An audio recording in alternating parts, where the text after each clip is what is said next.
qui n'ont même pas, qui n'ont pas leur place. Je connais des gens qui aiment rester à côté d'un plat et qui demandent à ce qu'on vienne de la chambre le leur prendre au salon, à ce qu'on quitte, à ce que l'épouse quitte la cuisine pour venir leur chercher le plat qui est sur leur nez et au salon là, sur une table au salon. Ça, ce n'est pas être au service de la personne, mais c'est se rendre, c'est de la servitude. Ça n'a pas son sens. Donc, quand l'homme commence à acquérir certaines connaissances de lui-même et de son entourage, il sait qu'il est un Dieu parmi les dieux et les dieux ne peuvent pas s'asservir l'un à l'autre. Il ne peut pas être asservi par quelqu'un, il ne peut pas asservir l'autre. Donc, il commence à se refuser certaines choses et à refuser certains services. Ça, c'est même pas service, certaines servitudes à son entourage. Et du coup, l'entourage en question se sent frustré, voyant que l'autre a changé, il est devenu égoïste, il se refuse. Ça, c'était juste un exemple parmi tant d'autres. Hein. Sinon, le grand n'est pas égoïste. Il fait juste la part des choses. Il fait le nécessaire. Il est maintenant guidé par la sagesse. Il essaie de faire la distinction entre ce qui doit être fait et ce qui peut attendre, ce qui n'est pas nécessaire et ce qui est nécessaire. Voilà ce que je peux dire pour le moment.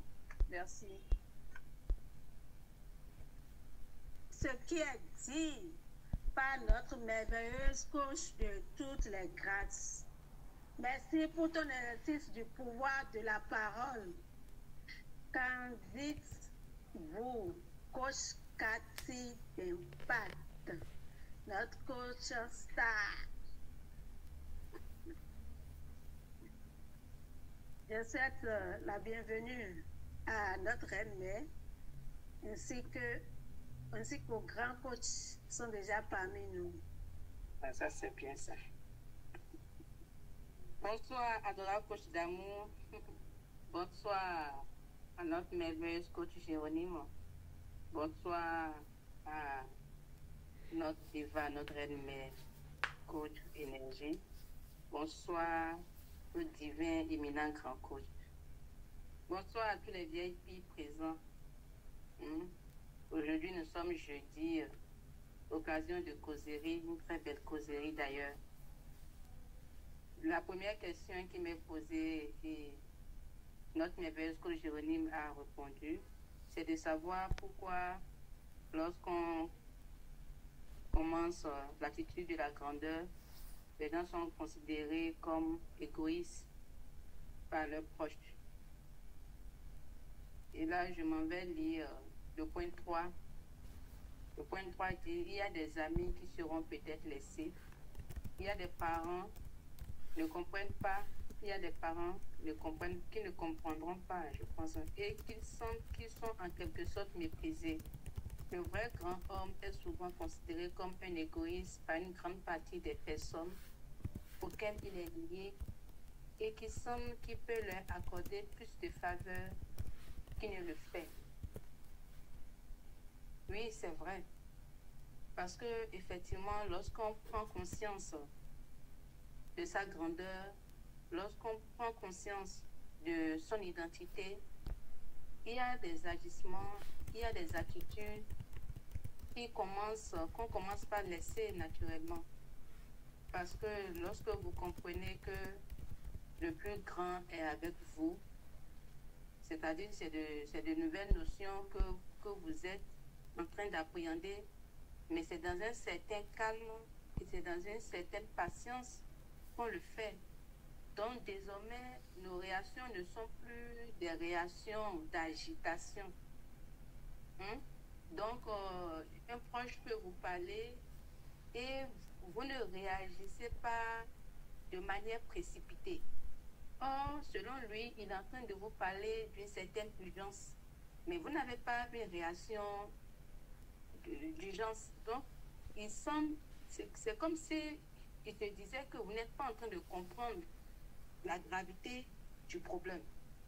Or, pendant qu'il est en train de dire, de parler de la situation, vous êtes déjà rentré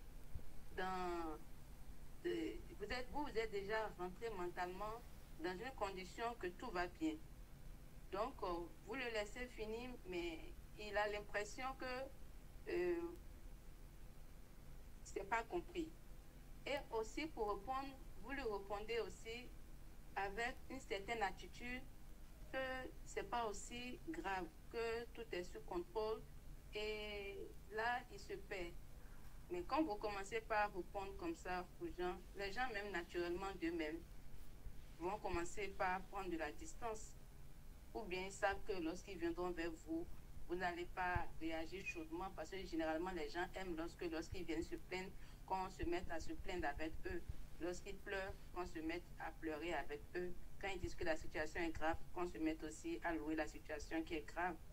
Et lorsqu'on devient aussi un grand homme, on a tendance aussi à se recueillir. Et le grand maître le faisait très souvent. La Bible dit qu'il se recueillait.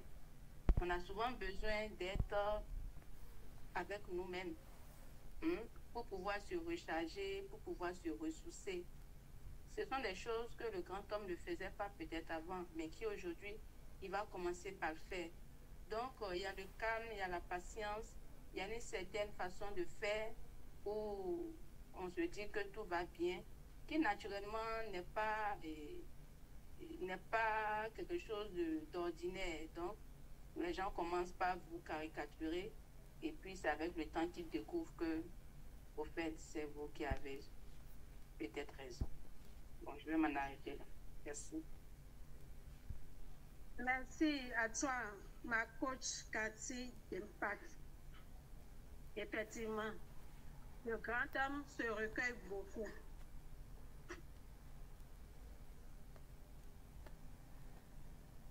Le grand homme se recueille beaucoup et quand on se recueille, souvent, on est calme, on n'aime pas le bruit. Et souvent, nous avons dit aussi que quand tu commences l'éveil, tu ne fais plus le papato. On ne parle pas plus aussi inutilement. Du coup, c'est sûr que les amis vont nous quitter. Et c'est normal. Merci à toi, coach Cathy d'Impact, pour ta réponse. Je vais continuer et je vais demander alors au grand coach. Est-ce que vous arrive, grand coach, est-ce qu'il arrive que les gens te traitent d'égoïste? On ne m'a jamais posé cette question. Je ne m'en souviens pas. Qu'on m'en ait traité d'égoïste, peut-être dans le cadre familial, ça peut arriver. Mais c'est rare. C'est rare, je ne m'en souviens vraiment pas avoir eu de telles qualifications. C'est peut-être dû spécifiquement au fait que, enfin, je parle de ce qui ce qui me concerne, puisque tu m'as adressé directement la question, que c'est peut-être dû au fait que je vis pratiquement comme un SDF, même comme le monde est interconnecté aujourd'hui, et que je n'ai pas de domicile fixe, et que je suis dans plusieurs endroits en même temps. Je n'ai pas le temps de trop fréquenter ou bien de trop fricoter avec les gens pour qu'ils aient l'occasion de dire si je suis égoïste ou bien communautaire ou quoi. Non, je ne le sens pas pour le moment. Mais je crois que ce dont l'auteur est en train de parler, c'est d'expériences sûrement vécues par lui et par des personnes de son siècle. Et effectivement, si on atteint vraiment le degré de grandeur dont il a parlé et tel que Coach Cathy l'a décrit tout à l'heure, effectivement, on ne s'implique plus dans toutes les activités humaines de la même manière que les autres le font. Euh, on ne réagit plus aux situations telles que les gens réagissent. On peut vous qualifier parfois, moi c'est ce qui m'arrive plus, on me qualifie plus d'insouciant. Ou bien on pense parfois que je manque d'empathie. Parce qu'on vient t'annoncer avec grand cri et tristesse que telle personne est malade et hospitalisée. Je le prends avec détachement comme si rien ne s'est passé. Ou bien on vient t'annoncer qu'il y a eu un décès dans telle branche de la famille ou bien que tel ami a connu un décès. je le prends avec détachement. Ou bien on te dit qu'il y a des guerres, il y a guerre dans tel pays, avec beaucoup de massacres, beaucoup de morts, je le prends toujours avec détachement, avec distance. Ou alors une autre personne vient se plaindre de tout le mal qu'un autre membre de la famille est en train de lui faire subir. Et tout ce que je trouve bon à faire, c'est toujours d'être détaché et même de relativiser. Donc on me dit parfois que je manque de sympathie, que je ne comprends pas, que je parle des choses comme si ce n'était pas vrai alors que la chose est là sous mes yeux, mais moi je parle comme si on était juste en train d'essayer de me déranger. Et là je suis obligé d'expliquer parfois que nous ne sommes certainement pas en train de voir la situation de la même manière.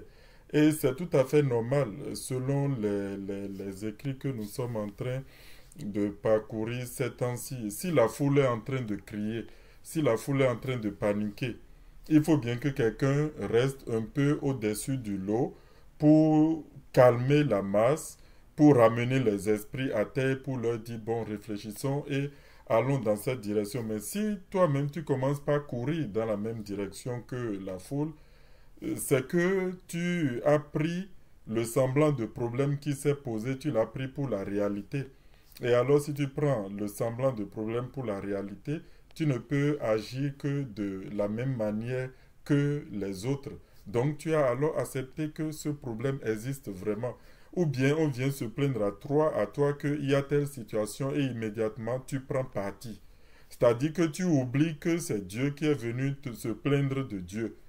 Mais sachant que Dieu ne peut pas mal agir, et sachant que Dieu qui est venu se plaindre ne peut pas avoir été offensé, parce qu'un Dieu ne peut pas offenser un autre, et de toute façon, quand je dis un Dieu ne peut pas offenser un autre, c'est comme s'il y a une diversité de divinités, alors qu'il n'y a qu'un seul esprit, n'est-ce pas? Et dans l'unicité de cet esprit qui existe, et dont nous sommes tous des formes variées mais uniques, il ne peut y avoir du mal. C'est la base des bases. Le mal ne peut exister. Donc quand on vient te présenter le mal, c'est à toi maintenant de rester vigilant et te dire que ça c'est une tentative d'hypnotisme, une tentative de manipulation mentale. Donc tu dois toujours garder présent à l'esprit l'unicité du bien. Et les gens vont te dire, mais c'est vrai, on parle de Dieu, on parle du Christ, il a enseigné l'amour et tout, mais voilà ce que je suis en train de te dire, c'est du concret, il lui a fait du mal. Et il faut que toi, tu sois présent d'esprit pour dire non, voilà telle chose qui est la réalité.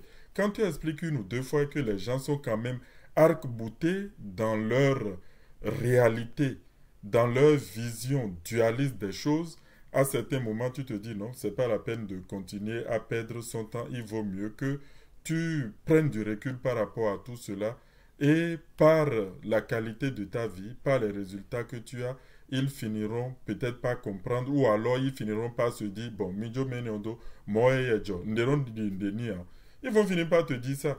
Et puis ils finiront par te laisser en paix aussi. Mais ce qui est sûr, les gens ne s'éloigneront pas de toi parce qu'ils savent qu'auprès de toi, il y a une certaine force, il y a une certaine cohérence, il y a certains biens dont ils ont besoin. Donc, on va te dire, lui, prenez-le pour telle chose, mais pour autre chose, là, oui, il peut être utile. Donc, les gens finiront par voir de quel côté tu es utile et de quel côté tu ne l'es pas, quoi. Bon, c'est une réflexion généraliste par rapport à la situation, mais voilà ce que je peux te dire par rapport à la question que tu m'as posée.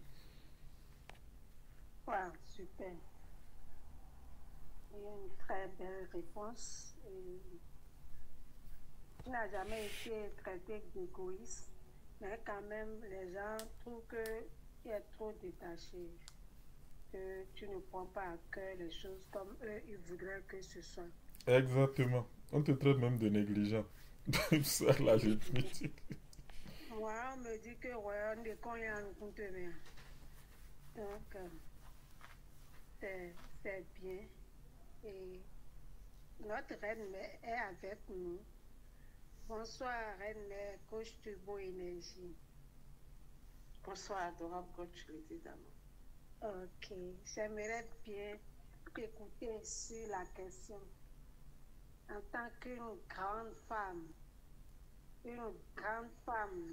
digne de ce nom, en tant que grand auteur, souvent tu es appelé à te recueillir, à méditer, à vivre avec toi-même. Je sais que tu ne reçois pas des visites en désordre, que tout est calculé chez toi. Et comment est-ce que les autres te voient? Te traitent-ils d'égoïste? Merci beaucoup, adorable coach Lydie d'amour.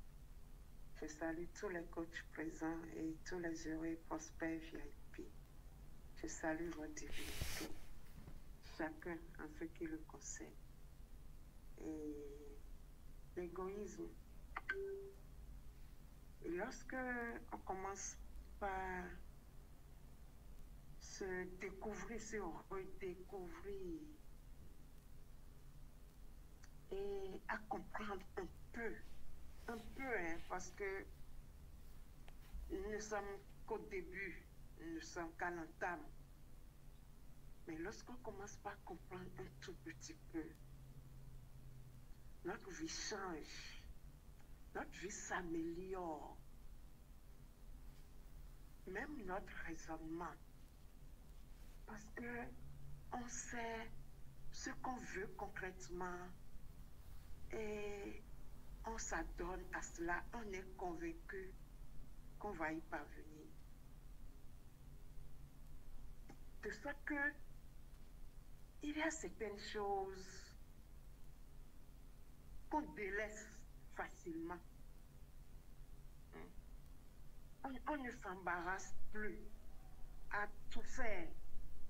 On va à l'essentiel. Parce que d'autres personnes sont là pour faire le reste. Et je ne pense pas qu'en faisant cela, on peut vous tasser d'égoïsme. Non, je ne pense pas. Ce n'est pas de l'égoïsme. Vous privilégiez certaines tâches et vous reléguez. C'est pour ça qu'il y a délégation de pouvoir. Les chefs ne font plus tout. Il y a d'autres qui sont commis à ces tâches-là. Et un chef, parce que lorsque vous découvrez qui vous êtes, il y a une grandeur qui naît instinctivement. Il y a une... Ça change. Vous n'êtes plus jamais la même personne. Et vous déléguez facilement. Vous déléguez facilement et vous avez les mots, la courtoisie. Parce que vous considérez toujours les autres comme une part du divin. Vous les considérez toujours, donc vous savez quoi leur dire pour les contenter. Parce que ils sont aussi la manifestation de Dieu. Hein? Et dès lors que eux aussi vont comprendre, mais ils vont avoir cette attitude. C'est une attitude naturelle. C'est une attitude naturelle. Et c'est pour cela que il est dit que on grandisse. Ça vous fait grandir, vous mûrissez. Vous mûrissez. Vous êtes élevé. Et parmi certaines représentations de ceux qui ont compris qui ils sont, il y a une aura qu'ils mettent autour. L'œil nu ne voit pas, mais il y a une illumination. Parce que vous comprenez les choses très facilement, très aisément. Et lorsque quelqu'un est en train de vouloir vous dribbler, mais vous reconnaissez cela très facilement. Oh, qu'est-ce que toi tu es en train de dire? On reconnaît facilement certaines choses. c'est pas de l'ego. Moi, je ne vais pas parler. Je ne vais pas prendre. L'auteur a parlé.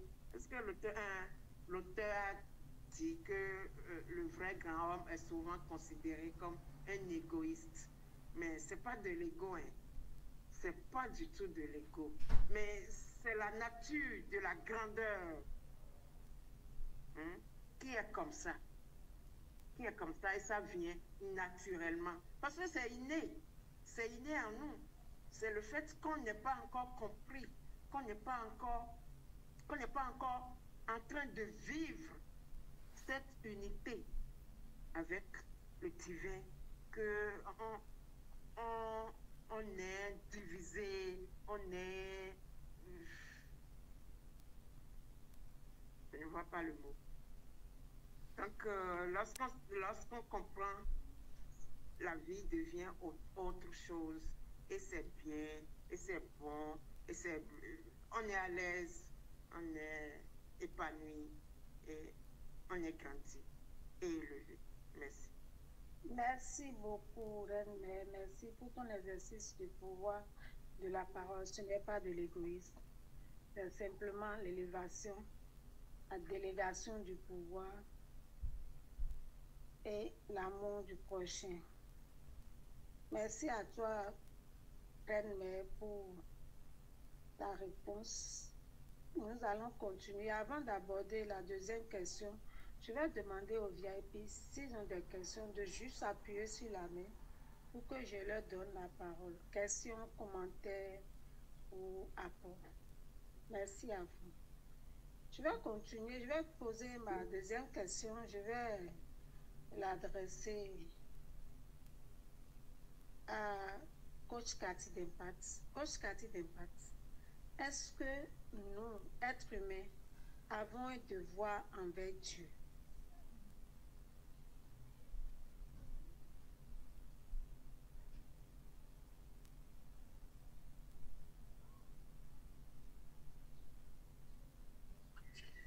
Mon micro était fermé. Merci beaucoup, adorable coach d'amour. Merci à tous les coachs pour les éléments de réponse. La question qui m'est posée, c'est est-ce que nous, êtres humains, nous avons un devoir envers Dieu?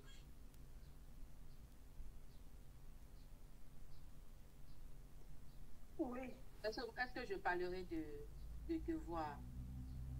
Est-ce que je parlerai de devoir envers Dieu? Puisque je parle d'abord de ce que l'auteur a dit. L'auteur a dit au point 9, la dernière phrase dit, Saint Paul souligne que l'homme ne peut rien faire pour Dieu, car Dieu n'a besoin de rien. L'homme ne peut rien faire pour Dieu, car Dieu n'a besoin de rien. Effectivement, Dieu, tout ce dont Dieu a besoin, ou du moins Dieu qui a créé son monde, il a déjà fait. Il a déjà tout fait. Maintenant, nous, en tant qu'êtres humains, nous avons besoin de faire des choses d'abord pour nous-mêmes. Nous-mêmes étant l'expression de Dieu, c'est-à-dire que si nous ressentons le besoin, un certain besoin, c'est d'abord pour... c'est d'abord Dieu qui veut s'exprimer à travers nous. Donc, pas faire les choses parce qu'on veut... pas faire des choses pour faire plaisir à Dieu, mais faire des choses parce que nous-mêmes, étant conscients que nous sommes divins, nous devons refléter cette divinité-là. Nous-mêmes, prenant conscience de qui nous sommes, nous ne pouvons plus rester dans le bas de gamme. Nous ne pouvons plus rester au niveau où nous sommes. Donc, lorsque on finalement prend conscience de sa divinité, naturellement, tu es poussé vers le haut selon tes pensées. Naturellement, tes pensées prennent toute une autre tournure. Parce que tu sais désormais que tu es l'expression et que tu es un instrument et que tu dois pouvoir manifester quelque chose qui va honorer la divinité que tu as, la divinité que tu es plutôt. Donc, le besoin va être par rapport à nous-mêmes parce que Dieu n'est pas à l'extérieur de nous. Le besoin de faire quelque chose, ça sera par rapport à Dieu que nous-mêmes nous incarnons. Ça sera par rapport à Dieu que nous-mêmes nous exprimons. Donc, et comment je vais dire? Donc, et rendre service à Dieu, c'est pas rendre service à un Dieu autre que Dieu que nous sommes nous-mêmes. Ce n'est pas rendre service à Dieu autre que à un Dieu en dehors de nous. Donc, lorsque un certain désir est, comment est-ce qu'on rend service? Ce n'est que par l'expression des désirs manifestés. Ce n'est que par l'expression des besoins que nous arrivons à manifester. Ce n'est que par l'expression de ce que nous arrivons à faire. Donc, lorsque nous disons que nous voulons faire quelque chose et que nous le faisons, c'est que nous venons de rendre service à la divinité que nous sommes.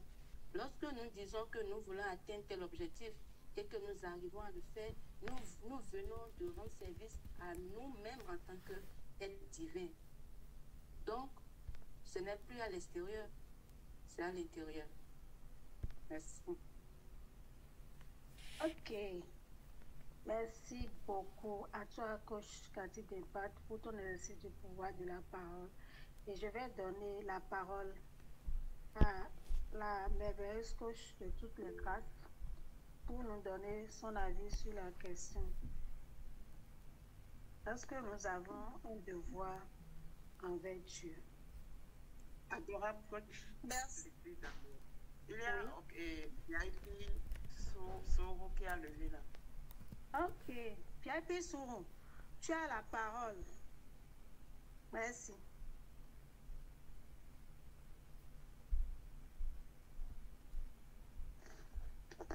Oui, bonsoir tout le monde.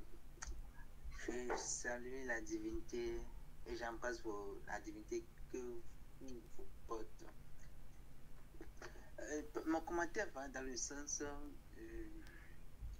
de l'ego, genre quand on ne prend pas à cœur les événements, certains événements de la vie, comme si on n'est pas illuminé. Effectivement, l'ancien Albert, c'était celui qui était solidaire, n'est-ce pas? Genre, quand on lui apporte quelque chose, on lui annonce un événement, je cours dans tous les sens, blablabla, et puis c'est que je veux éteindre le feu, je veux agir pour pouvoir échapper, pour pouvoir fuir le mal, ou bien pour pouvoir conjurer le sort. Ouais. Mais depuis que j'ai été initié à voir le Dieu en moi, le divin en moi, et me comporter comme un Dieu, c'est tout autre chose. On me traite de tous les noms. Surtout, madame, toi tu es très égoïste maintenant. Tu n'arrives plus à t'excuser. Tu n'es plus humble. Et ça quitte là, ça devient du côté de la belle famille. Et on dit, toi, ton mari, non, on sait quoi dire quand ton mari est mon non. Et prends-toi à la légère. Et va dire, ben, moi, non, ils sont, non, c'est comme si moi je prends la vie comme un jeu, bon, je m'amuse, je suis à l'aventure, et ça les énerve énormément. Alors que, peu importe la situation finira par se résoudre d'elle-même. La plupart du temps, quand j'essaie de courir dans le même sens c'est que au final, soit je dépense trop, ou soit je perds mon temps à savoir, mais et qu'est-ce que vous avez carré? Pourquoi je me chine? Et finalement, on dit bon, le lot j'en ai n'ambé et j'abandonne. On dit bien vraiment, moi j'ai un point mais j'ai un joy, hein, à Robert mais c'est pour dire que quand on est illuminé, on n'a plus les mêmes réflexions, les mêmes points de vue que les autres qui ne sont pas, qui voient les choses d'un œil Chanel. Voilà. Merci beaucoup. Merci à toi pour ton apport, hein. Très, très édifiant. Merci à toi, Eko et Red, parce que Dieu est avec toi. Tu es en Dieu, Dieu est en toi. Donc, il n'y a plus à courir. Là où tu cours, là, c'est avec toi. Mon mari a l'habitude de dire, ce que tu vas chercher à Sokoto est dans ta culotte. Donc, merci à toi, coach. Je dis coach Albert, ok. Merci à toi. Nous allons continuer. Il y a Chéronime qui avait la parole.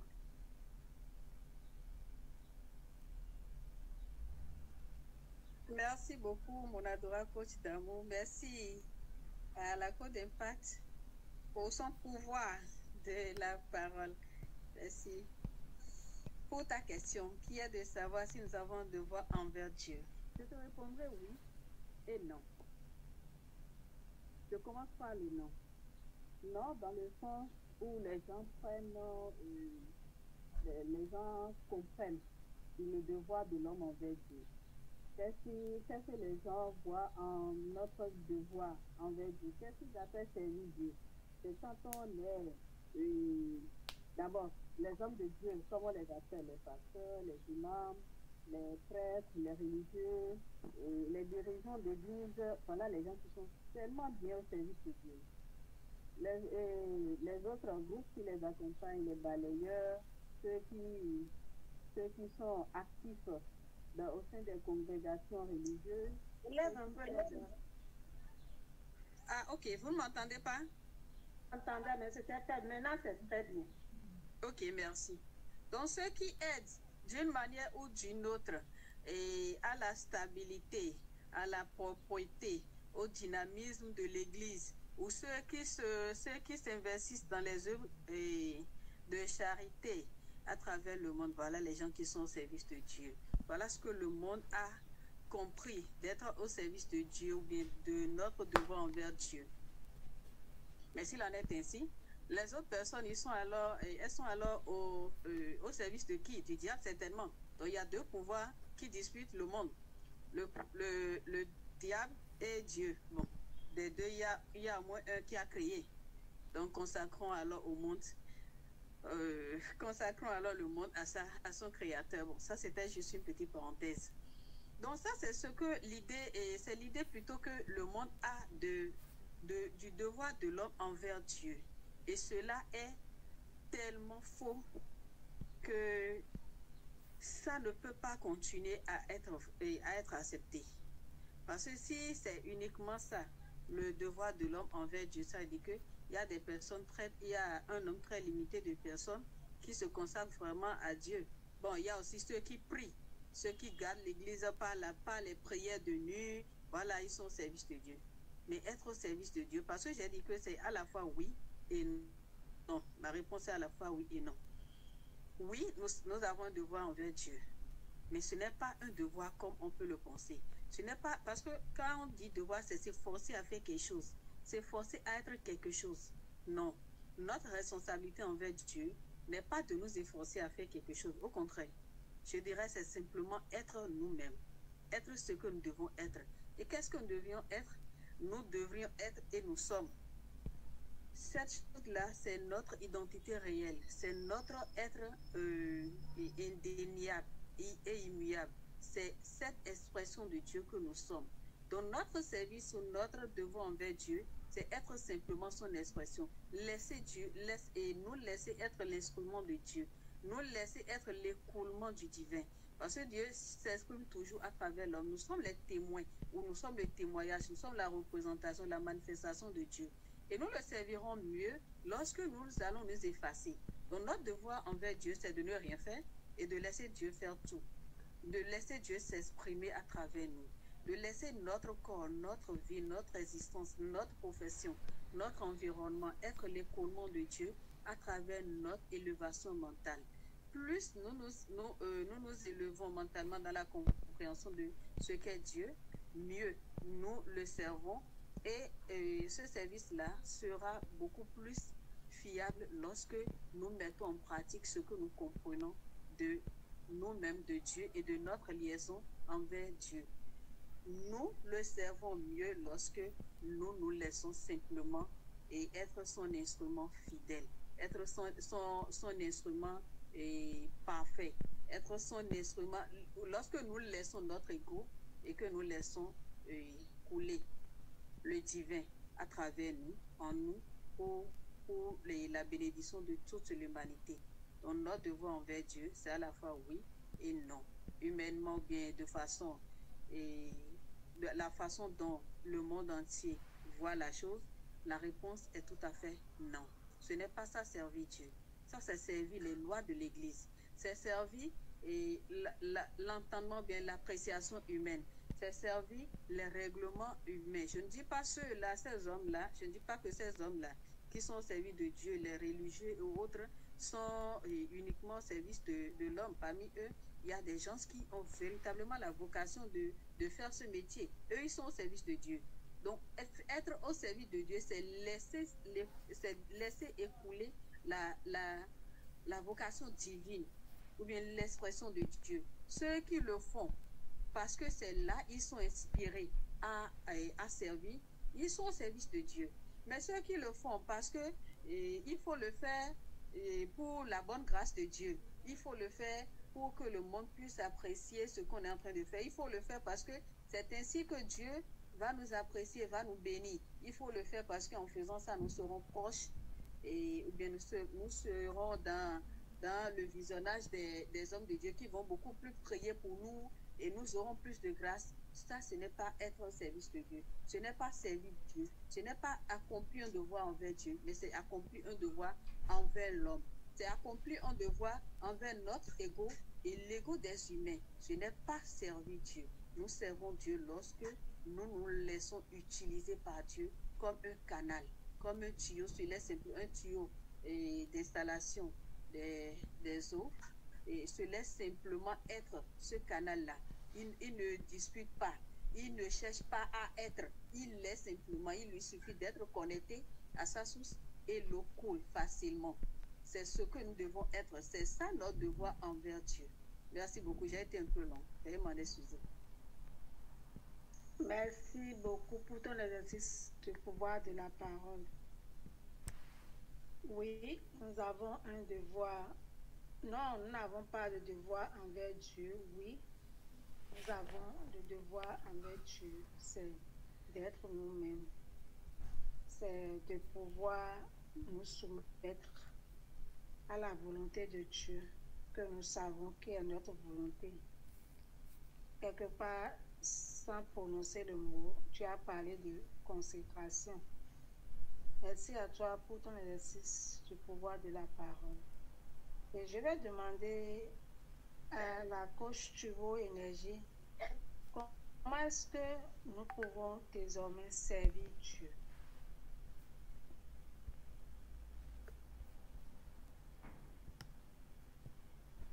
Merci beaucoup. Oui, merci beaucoup. Comment servir Dieu? D'abord, merci aux coachs qui m'ont précédé. Merci pour l'enseignement donné, l'enseignement très édifiant à la coach Cathy d'Impact et à la merveilleuse coach de toutes les grâces, Jérôme. Merci à vous. Comment servir Dieu? Servir Dieu, selon l'auteur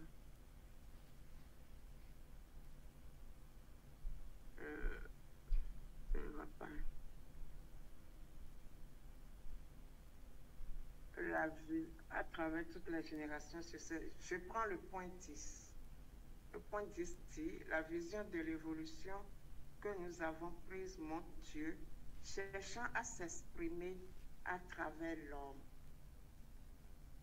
à toutes les générations successives au cours desquelles son esprit a poussé l'homme vers le sommet. Dieu a continué à chercher son expression. Servir Dieu, c'est être son canal d'expression, tout simplement. Et comment être le canal d'expression de Dieu? En reconnaissant sa présence en nous, en reconnaissant que nous sommes une manifestation de Dieu. Et en faisant tout ce qu'il faut pour notre épanouissement, tout rêver, avoir une vision et pouvoir atteindre cette vision.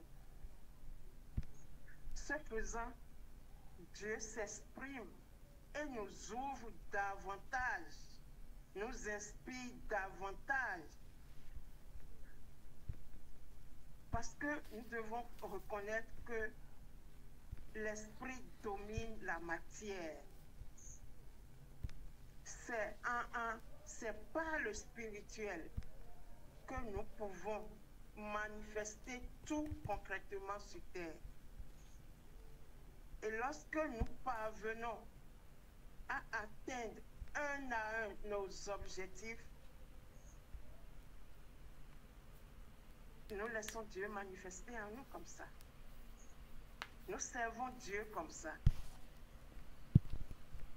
En servant Dieu pour nous-mêmes, nous servons et notre famille et toute la communauté. Servir Dieu, c'est être son canal. Servir Dieu, c'est s'élever. Et comme je l'ai écrit ce matin, toujours voir la solution par la pensée. Toujours voir, c'est pas seulement, vous voyez, il y a beaucoup de gens qui ont le matériel et pourtant ils ne sont jamais heureux. Mais qu'est-ce qui leur manque? Qu'est-ce qui leur manque? Il leur manque cette unité avec Dieu. Ils ont tout, le confort, mais ils ne sont pas heureux. Si ce n'est pas ceci, c'est cela. Ils ne sont pas heureux. Ils n'ont que des difficultés sur tout le chemin. Et pourtant, ils ont tout. Pourquoi? Et dans le texte, l'auteur nous dit que ce n'est pas faire la grandeur ou bien qui est l'expression de Dieu. L'expression de Dieu, la manifestation de Dieu, c'est sa présence en nous. Sa présence manifestée dans nos actes. Et il a donné l'exemple de deux personnalités, Abraham Lincoln et Bonaparte Napoléon, qui sont tous deux de grandes personnalités. Mais il a distingué Lincoln comme un homme grand, qui a manifesté pleinement la grandeur de Dieu. Il a apprécié Bonaparte Napoléon de brillant, mais qui n'a pas manifesté la grandeur de Dieu dans sa vie. Donc, le côté spirituel prime pour beaucoup. Et lorsque nous embrassons ce côté spirituel, on a une sorte, on a une humilité, on a l'humilité, la simplicité dans les actes, l'humilité vis-à-vis de l'autre, tout en se respectant. Et l'exemple le plus patent que je peux donner, c'est l'exemple du grand maître Jésus. Vous voyez son contact avec le peuple, vous voyez son contact, mais il prend toujours de la hauteur chaque fois lorsque c'est nécessaire. il arrive à réprimander ses disciples lorsque c'est nécessaire. Et pourtant, juste après, il les attire encore. Donc, pour moi, servir Dieu, c'est manifester Dieu dans sa vie au quotidien. Merci beaucoup, je lâche la parole. Si à toi, René, pour l'exercice du pouvoir de la parole, servir Dieu, c'est manifester Dieu au quotidien dans sa vie, d'être l'expression, d'être le canal. Merci. Maintenant, je vais m'adresser au grand coach, au divin grand coach. Grand coach, ma question pour toi, c'est de savoir pourquoi les êtres humains cherchent toujours une vie meilleure. Depuis que l'humanité, depuis que les êtres humains sont apparus sur Terre, ils ont toujours cherché à évoluer. Nous avons quitté la cueillette, la chasse, on a le feu, on cuit nos aliments, maintenant nous labourons. Nous avons des machines, nous avons des maisons confortables, nous avons des voitures, des moyens de communication, de déplacement. Mais nous avons tout ce qu'il nous faut, mais pourtant, nous continuons toujours à accumuler. Ce n'est pas l'accumulation, à avoir plus. Nous voulons toujours créer. Nous voulons avoir encore une nouvelle version des choses. Pourquoi cela? Est-ce que nous sommes boulimiques ou bien c'est notre nature qui est comme ça? Merci, coach Lydie. Ce n'est ni de la boulimie, ni de l'ambition. Je dirais que c'est juste une saine insatisfaction, et c'est cette insatisfaction qui amène au progrès et au développement. Lorsqu'on se contente de ce qu'on a déjà, on n'imagine pas qu'il peut y avoir quelque chose de mieux. Donc, on s'enferme dans une certaine autosatisfaction et on tourne en rond. Comme l'auteur l'a dit, l'ouvrier qui vivait dans une cabane il y a un siècle de ça, dans des conditions déplorables, avec ses cochons dans un coin, lui-même dans l'autre et sa famille, et pas d'eau potable, pas d'habits confortables et tout. Mais si cet ouvrier était heureux dans ce que nous pourrons appeler un certain dénuement, si cet ouvrier était heureux, ses enfants étaient heureux, alors tout allait bien pour lui en ce moment. Même si aujourd'hui on nous met dans cette condition, on trouvera que c'est pas bien. Mais néanmoins, il y a cet esprit divin en l'homme qui cherche à s'exprimer, comme il a dit. L'enfant qui veut jouer au piano mais qui n'arrive pas à faire ressortir les notes qu'il veut et qui se dit mais je sens la musique là, je sens que la musique est en moi qui veut s'exprimer. C'est la divinité en lui qui veut s'exprimer par les notes de la musique. C'est la divinité en l'écrivain qui veut communiquer de nouvelles idées aux hommes. C'est la divinité à travers le mécanicien qui invente de jolies mécaniques qui peuvent aller à certaines vitesses, aller très vite et puis réaliser des exploits. C'est l'idée divine dans l'architecte qui veut sortir de jolies formes et les améliorer encore et encore et encore. Parce que, vous vous souvenez depuis le début, l'idée centrale, c'est que le monde est parfait en ce moment où nous sommes.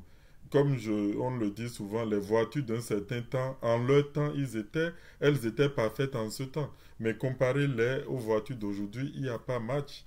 Et donc, l'homme est toujours en train de chercher la perfection.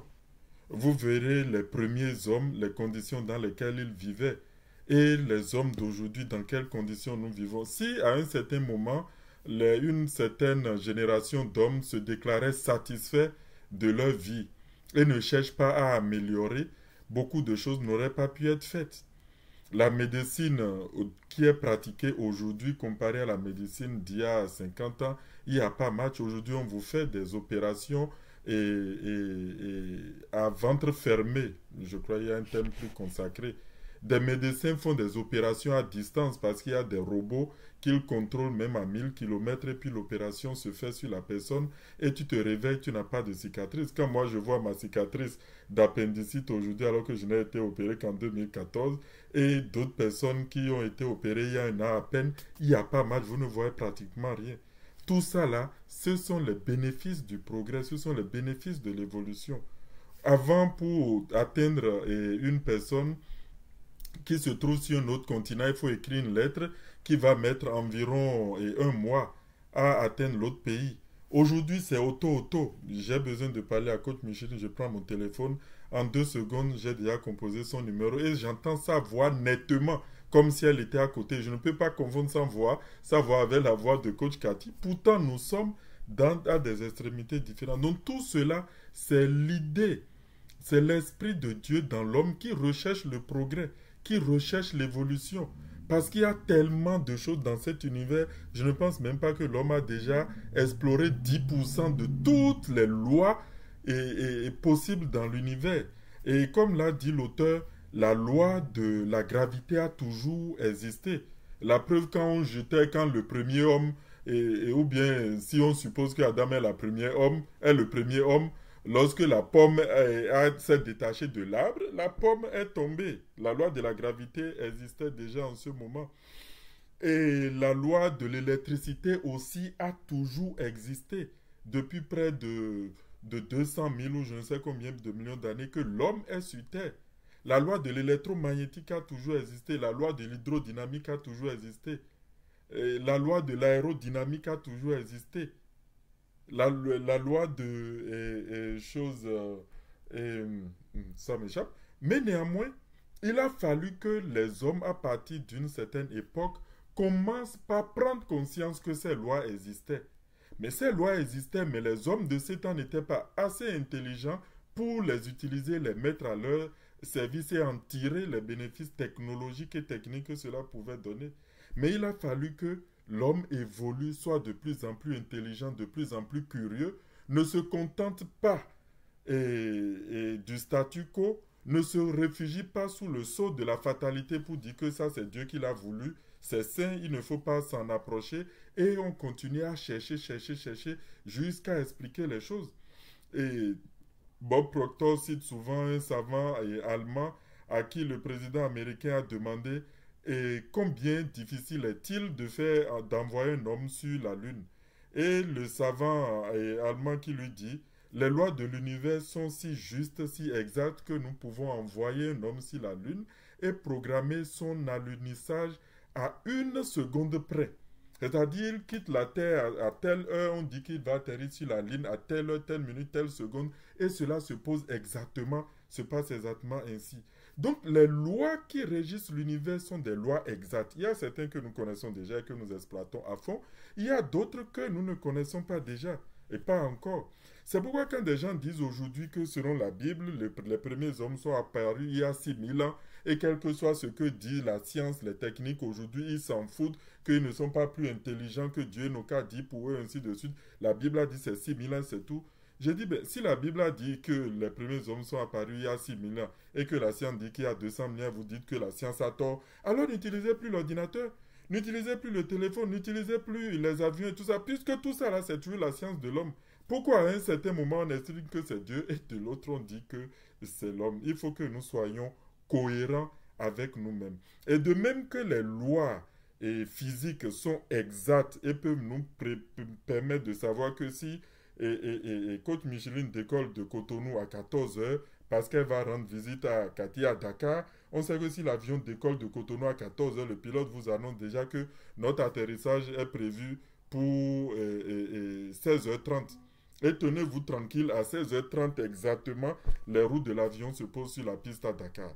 Si c'est aussi exact pour les lois physiques que les hommes ont pu maîtriser, manipuler, pourquoi est-ce que cela ne serait pas encore plus exact pour les lois spirituelles quand nous parlons de lois d'attraction, quand nous parlons de lois de vibration, quand nous parlons de lois de compensation, ainsi de suite. Ces lois qui sont aussi des lois divines sont aussi exactes que les autres lois. Les autres, nous avons vu leurs attitudes. Pourquoi nous croyons plus en leurs attitudes? Même, je suis en train de déborder un peu, mais c'est de bonne guerre. Nous devons croire encore beaucoup plus en les attitudes de ces autres lois que, pour nous, semblent ne pas être tangibles. Alors que c'est le même esprit, la même divinité qui a tout créé. Et Dieu n'est pas versatile, Dieu n'est pas aléatoire, il n'est pas oui le matin et non le soir, il n'est pas blanc le matin et noir le soir. Il est et puis c'est tout. Donc, en acceptant ces lois qui ont permis le développement technologique jusqu'à aujourd'hui, nous devons naturellement accepter également les autres lois spirituelles que nous sommes en train de professer tous les jours, dont nous nous prévalons pour manifester du bien dans nos vies. Et je vais revenir rapidement sur la question que tu avais posée par rapport au devoir que nous avons, que l'homme a envers Dieu. Et comme l'a si bien dit coach Michelin, les devoirs envers Dieu, ce sont les devoirs envers nous-mêmes. Parce que le Christ a dit, celui qui m'a vu a vu Dieu. Du moment où il y a cette conjonction entre l'homme et Dieu, les devoirs que nous pensons avoir envers Dieu, en fait, ce ne sont que les devoirs que nous avons envers nous-mêmes. C'est de vivre la meilleure vie que nous puissions vivre. Et une vie qui n'est pas une vie d'écrasement des autres humains, mais une vie pour démontrer la divinité à son meilleur possible en nous. Mais au Bénin, nous avons la chance, nous avons déjà Dieu Agbaname, donc on n'a même plus besoin de se perdre. Nous avons Dieu Agbaname. Et puis les Ivoiriens aussi ont la chance parce qu'il y a maintenant Jésus à Boaké. Et malheureusement, ce que nous les hommes, nous oublions, c'est que Dieu est esprit. Donc le service de Dieu, ce n'est pas de courir du matin au soir pour aller balayer le temple. Ce n'est pas courir du matin au soir pour aller balayer la maison de monsieur et madame pasteur et faire leurs petites courses, faire leur lessive, leur faire à manger et les saluer avec respect chaque fois qu'il leur arrive d'aller se gratter les couilles aux toilettes et puis revenir dans la chambre. Ce n'est pas cela adorer Dieu. Dieu est esprit. Et les vrais adorateurs adoreront en esprit et en vérité. Voilà ce qui a été dit dans le livre. Si on n'a pas dit que les vrais adorateurs adoreront dans le temple du matin au soir au service de Dieu, ça c'est tout simplement du matériel. Et les gens qui continuent d'adorer ainsi ont oublié que Dieu est esprit. Et quand on vient dans le temple, qu'est-ce qu'on fait? D'abord, on commence par chanter des cantiques à la gloire de Dieu. Oh, tu es beau, tu es grand, tu es celui dont on ne comprend ni le début ni la fin, tu es l'alpha et l'oméga, oubliant que nous-mêmes nous sommes bons, nous sommes grands, ne connaissons ni notre début ni notre fin.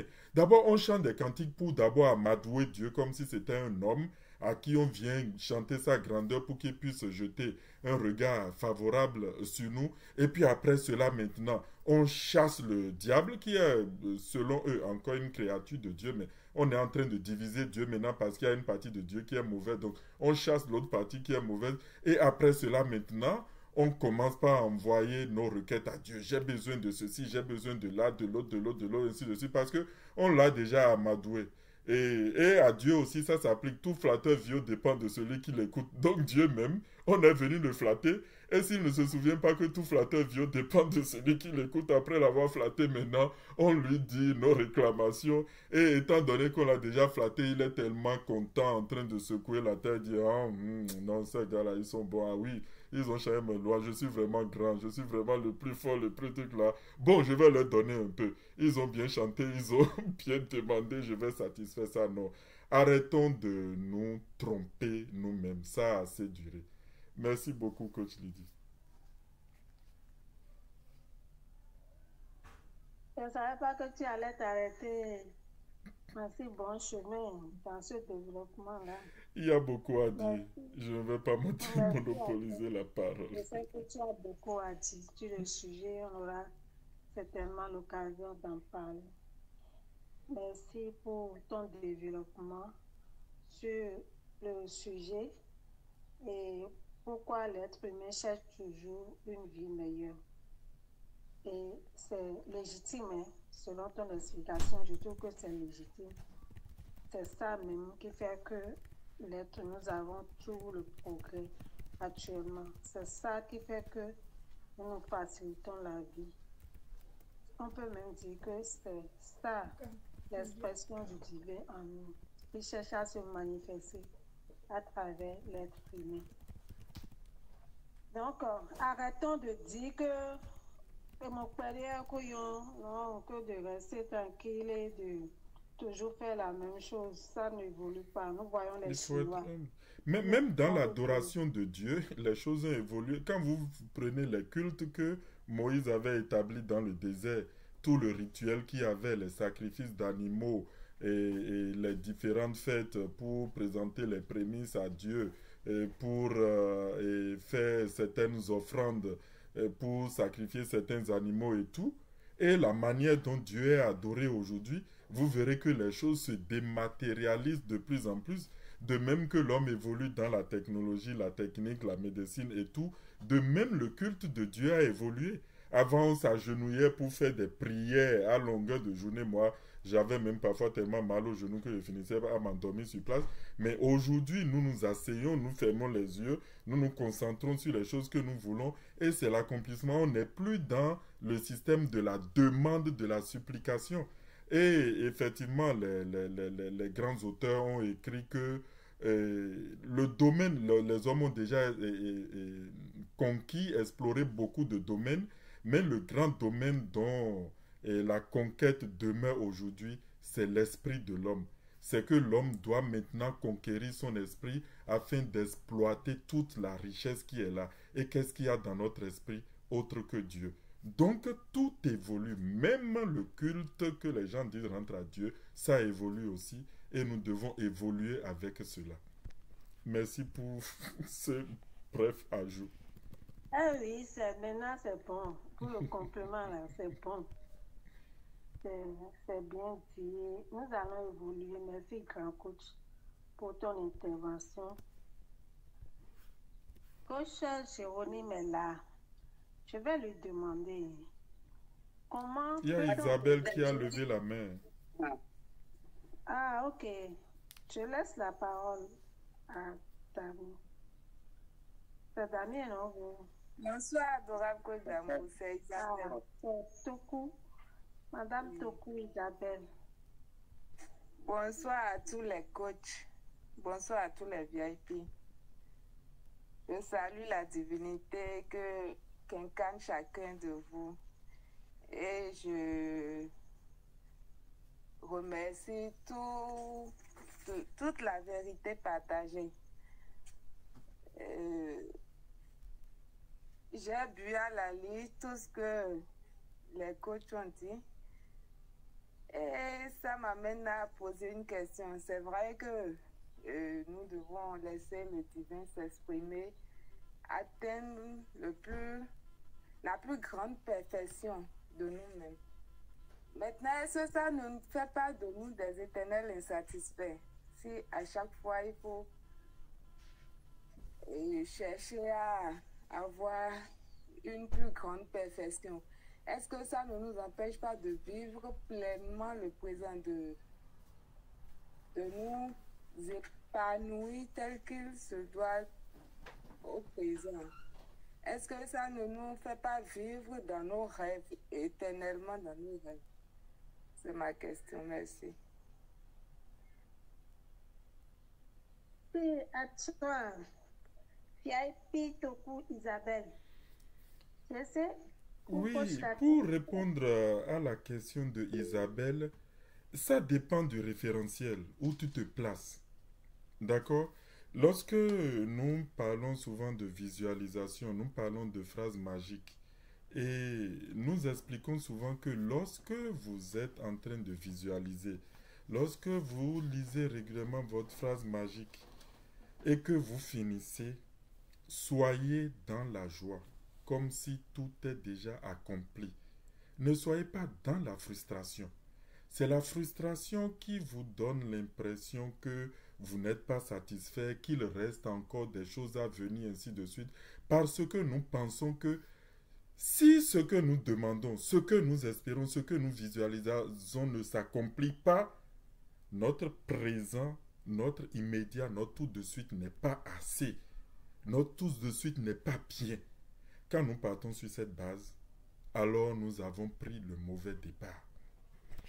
Tout est parfait tout de suite maintenant. La divinité ne manque de rien à l'heure où il est. Il a déjà tout et il progresse. Tu as déjà peut-être, je ne sais pas, de l'igname dans ton stock. Et toi, tu es habitué à manger l'igname frit ou bien bouilli à l'eau.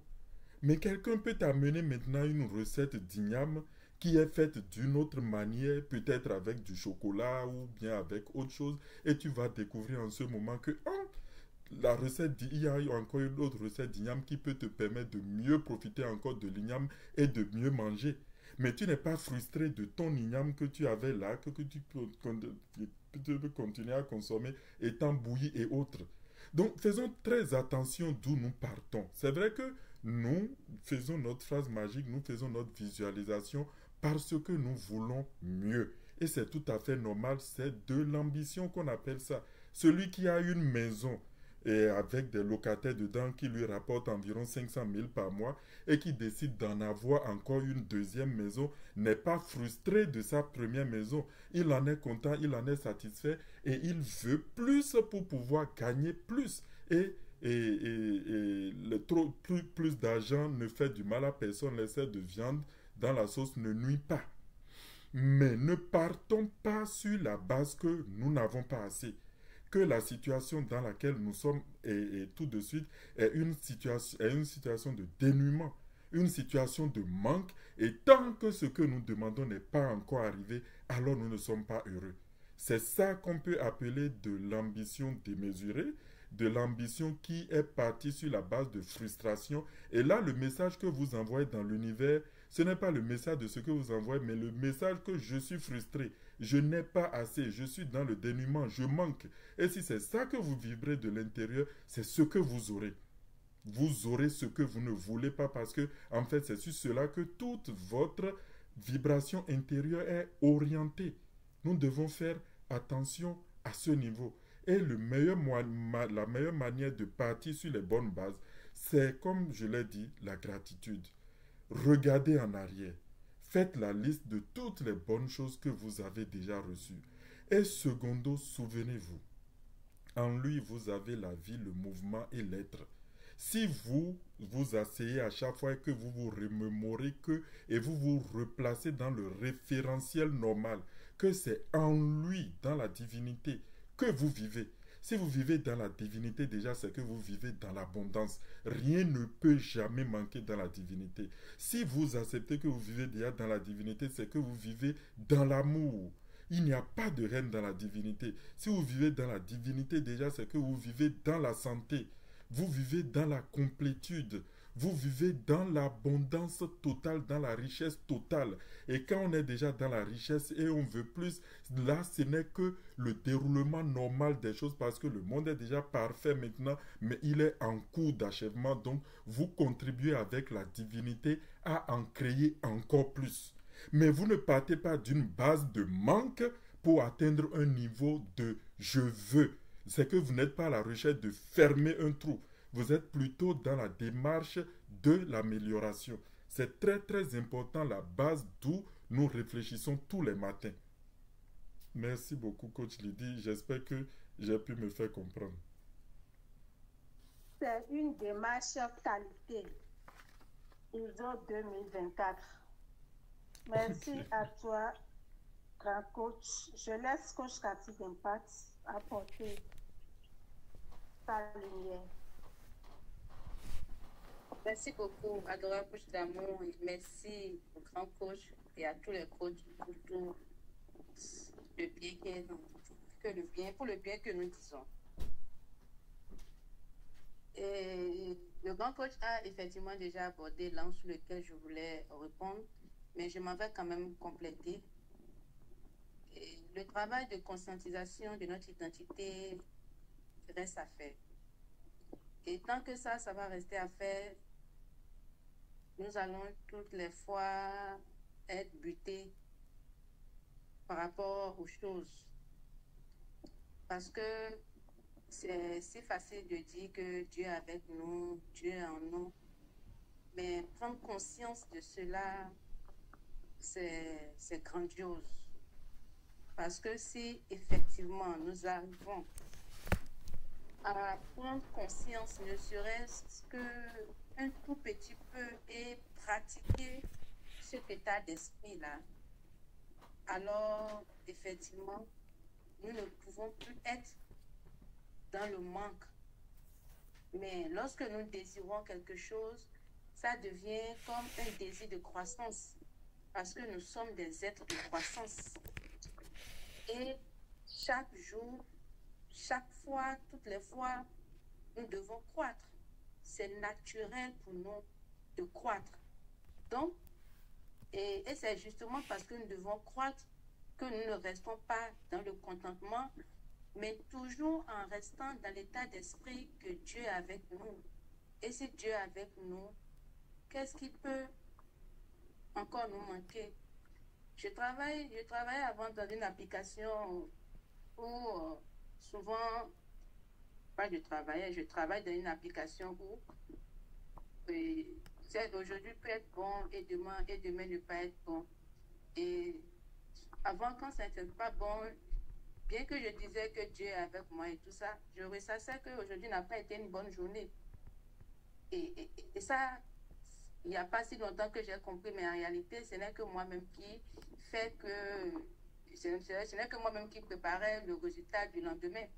Parce que dire qu'aujourd'hui n'a pas été une bonne journée, c'est que Dieu était où en ce moment et puis aujourd'hui n'a pas été une bonne journée. Ça veut dire que j'ai été séparée de Dieu un instant pour que ma journée n'ait pas été bonne. Ça veut donc dire que je suis rentrée dans une vision dualiste du monde. Donc, quelle que soit la configuration de la journée, aujourd'hui est une bonne journée. J'ai sûrement appris de ces expériences-là. J'ai sûrement compris quelque chose d'autre. Donc, pouvoir vraiment garder la vision moniste du monde, c'est tout un art. Et il faut qu'on s'y mette parce que ce n'est que comme ça que nous allons nous en sortir. Donc, vouloir autre chose, ce n'est que notre besoin de croissance avec l'état d'esprit que nous sommes avec celui qui a tout, nous sommes débordants de joie, nous avons tout déjà. Nous ne faisons que manifester tout le potentiel que nous avons à l'extérieur.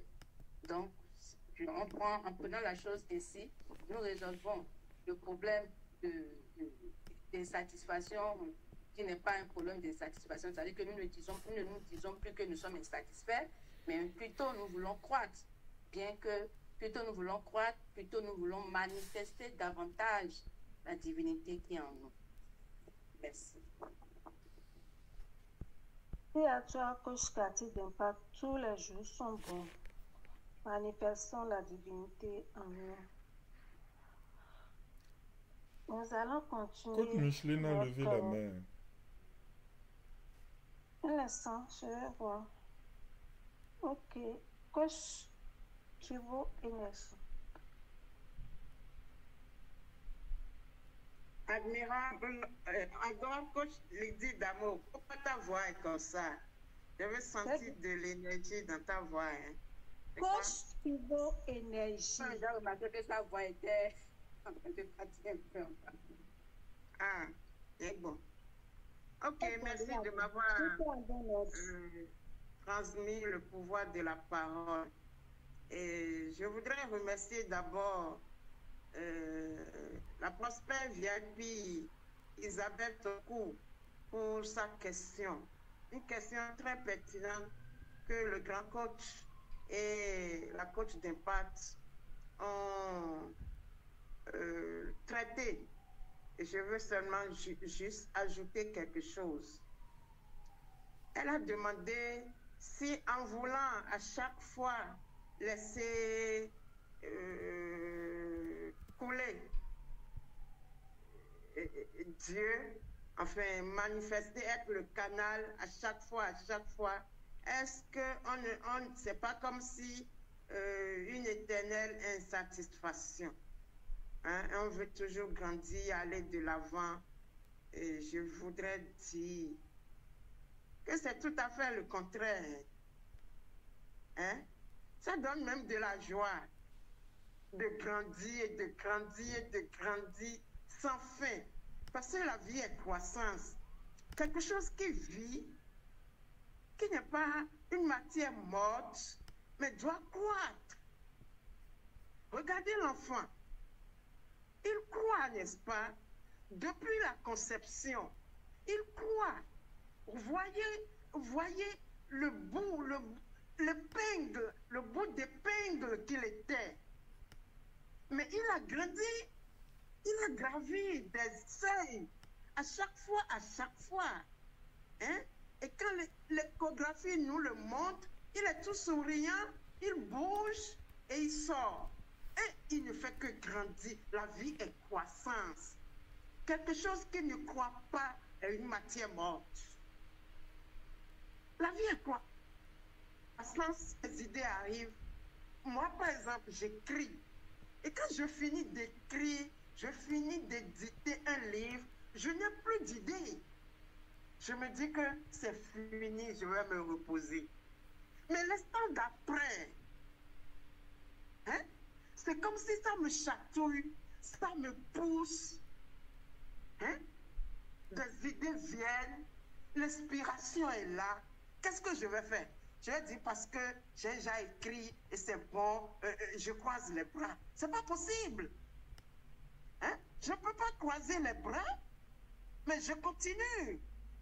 Je reprends mon ordinateur et je commence par mettre mes idées. Et c'est un autre livre que je prépare comme ça. Hein? C'est avec joie. Je t'assure, je vous assure. C'est avec grande joie, hein, qu'on grandit, qu'on se laisse aller. On est épanoui, on est content. C'est le fait même de ne pas trouver des idées, de ne pas être inspiré, qui doit nous faire mal, qui doit nous faire poser des questions. Qu'est-ce qui se passe? Hein? Qu'est-ce qui se passe? Et je ne suis pas inspirée. C'est quoi? Mais il est omniprésent. Mais je suis dans lui. Je dois être inspirée. Je dois créer. C'est plutôt une éternelle satisfaction. Hein? C'est plutôt une éternelle satisfaction. Et c'est ça qui devrait être. Merci. Une éternelle satisfaction. Et on vogue comme ça, quoi. Non, c'est pas du tout de l'insatisfaction. Tout est comme ça, là. Il faut se reprendre. Il faut nécessairement se reprendre qu'on n'est pas encore dedans. Merci, c'est ce que je vais ajouter. Merci pour l'exercice du pouvoir de la parole. Un pouvoir exercé avec élégance, avec force, avec énergie. C'est la grandeur. Merci à toi. Maintenant, nous sommes déjà presque à 23h30. Je vais poser quand même une dernière question. Nous avons tous des rêves. Nous avons envie de faire beaucoup de choses. Nous avons envie de voyager, de connaître d'autres horizons, de pouvoir un jour tout laisser dire on va en aventure, de pouvoir dire je veux changer de métier, je ne veux plus continuer à être salarié. On a tellement de choses à faire, mais des fois on se voit limité parce que nous avons des responsabilités. Nous avons des responsabilités familiales et on se dit sans nous, les choses ne vont pas bouger. Sans nous, nous risquons de rater l'éducation de nos enfants.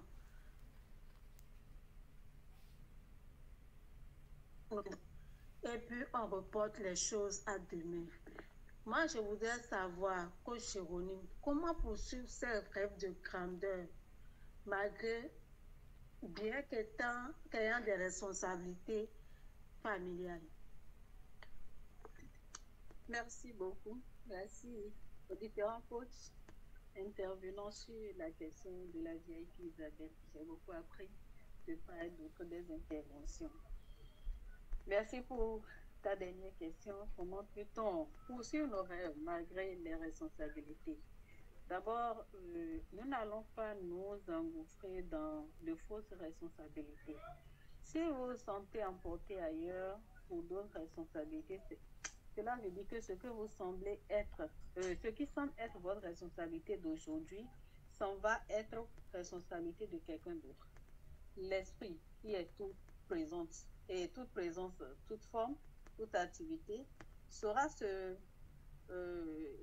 déployer pour l'accomplissement, le meilleur accomplissement de ce que vous appelez votre responsabilité. Ne vous endossez pas de fausses responsabilités, ne vous enlissez pas dans de fausses responsabilités qui vous limitent. Là où vous êtes en train de quitter un trou qui doit avoir une fosse, parce que vous êtes parti, c'est faux. Il suffit simplement de comprendre que l'esprit qui vous pousse à aller de l'avant est toute présence et comble tout vide. Et comble tout, donc il n'y a pas de vide. Et poursuivez votre rêve en sachant cela. Et vous verrez que le vide ou le semblable de vide qu'il devait y avoir n'a pas ça et n'aura jamais lieu. Parce que il y a suffisamment de personnes pour faire et mieux faire ce que vous pensez que vous étiez seul à faire. Merci. Il y a suffisamment de personnes pour faire et mieux faire ce que nous pensons être seuls à faire. Effectivement. Merci à toi pour ton intervention qui est brève mais très profonde. Je vais demander alors l'avis de la coach Cathy d'Impact. Coach Cathy d'Impact, toi qui es là, ma coach, tu as de petits-enfants, tu as une responsabilité familiale, une responsabilité envers tes enfants, une responsabilité envers ton mari. Pourrais-tu laisser ça pour tes rêves de grandeur, pour partir aux États-Unis par exemple, aller faire d'autres choses, tes rêves qui sont en toi, que tu as envie de réaliser? Je personnalise, mais tu peux aller de manière générale aussi. Bonjour, Nobel, bonjour. Merci à toi pour l'amour. Est-ce que je pourrais laisser pour mes rêves? J'ai déjà laissé pour mes rêves. J'ai déjà laissé mon emploi pour mes rêves, on va dire pour ma famille. J'ai déjà laissé mes activités commerciales pour mon rêve, c'est-à-dire pour ma priorité dans la vie. Et ma priorité, c'est ma famille. Donc, j'ai déjà laissé plusieurs fois des emplois. J'ai déjà laissé mon business parce que tout est question de priorité. Maintenant, je suis dans ma famille actuellement. Est-ce que je pourrais laisser pour, je ne sais pas moi, un voyage, aller et revenir? Pourquoi pas? Pourquoi pas? Parce que nous devons comprendre, et ça je reviens encore sur la question de la divinité en nous, c'est que tout va bien. Tout est en bon ordre. Nous sommes avec le tout. En tout cas, c'est l'exercice que je fais actuellement. Donc, c'est normal que j'en parle un peu plus. Donc, c'est vraiment la base des bases. Que le divin, le tout est avec moi et tout va bien. Maintenant, l'outil que j'ai pour mes projets, pour mes ambitions, c'est ma pensée. Donc, si je pense voyager et que tout se passe bien, j'ai mon outil qui est ma pensée que je commence par diriger dans ce sens-là afin que tout se passe bien. Et je commence par vibrer que mon voyage se passera et tout se passera bien.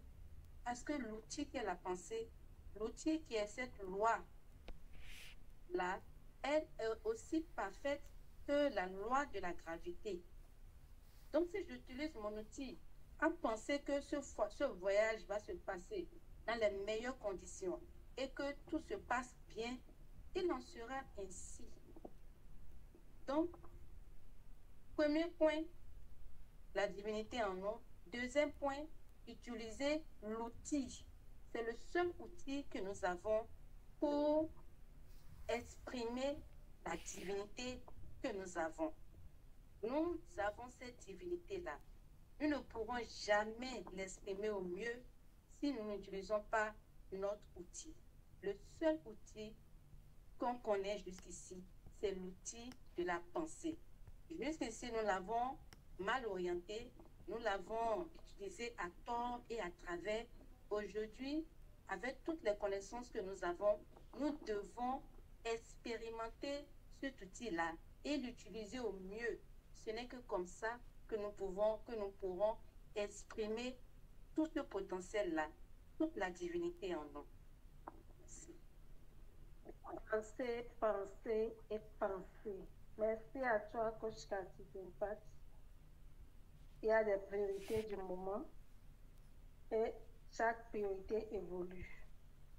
Je vais continuer. Il y a la coach Hugo Énergie qui avait levé la main. Coach Hugo Énergie, je te donne le pouvoir de la parole.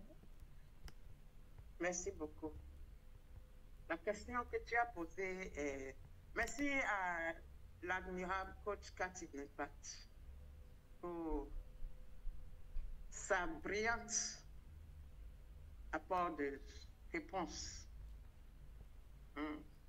Ça me contente. Et surtout lorsqu'elle a parlé de priorité. Quelle est ta priorité? On peut tout sacrifier pour voir advenir sa priorité. Tout. Tout. Donc, comment poursuivre nos rêves malgré les responsabilités familiales? C'est bien la question, n'est-ce pas, adorable? Oui, coach, tu veux énergie. Pour répondre à cette question, je m'avais donné un exemple que j'ai suivi et dans lequel j'ai donné des conseils et assisté et assistance. C'est une amie. Elle a obtenu juste après la naissance de son deuxième enfant une bourse pour continuer ses études en Amérique du Nord. Qu'est-ce qu'elle va faire? Son enfant est encore tout petit, il est bébé. Est-ce qu'elle va privilégier la famille ou bien privilégier ses études? Elle a choisi de privilégier ses études. Et elle a recruté une dame qui a connu déjà plusieurs fois la maternité. C'est pour vous dire que tout est question de priorité. Et je lui ai dit, tu vas partir, tu vas revenir, ton ménage sera toujours debout. Et elle est partie. Elle a fait 5 ans d'études. Elle est arrivée seulement 2 fois. Entre-temps, la dame est partie. Elle a recruté une jeune fille, mais qui a déjà un enfant. Et cette jeune fille a tellement géré la maison que pour toute chose, son époux s'adresse à la jeune fille.